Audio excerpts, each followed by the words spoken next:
O Dieve. Šiandien ryte, kaip ir įprastai, važiavau į darbą.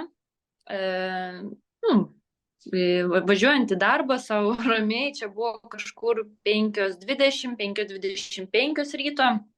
Važiuojant į darbą, išgirdau tokį labai didelį garsą.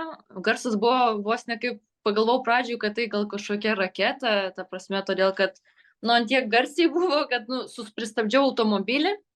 Ir tiesiai virš mano galvos, ta prasme, virš automobilio mano, nu nežinau, sakau, aš esu 1,69 m, nu tai va, pastačius mane nuo automobilio, tai grinai va tokio maždaug aukščio praskrido lėktuvas ir skrisdamas jis biški suko į dešinę pusę, į laukus, kaip sakant, į tas gyvenamasis vietas, nežinau, ten yra namai, nėra. Ir nežinau, bent jau aš tikrai mačiau, kadangi buvo tamsu.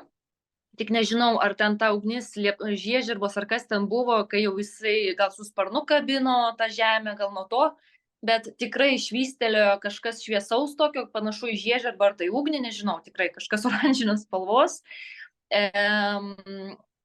Ir jisai tada biški pasisukdamas, pasvirdamas, tiesiog krito ant žemės staigiai, buvo didelis sprogimas.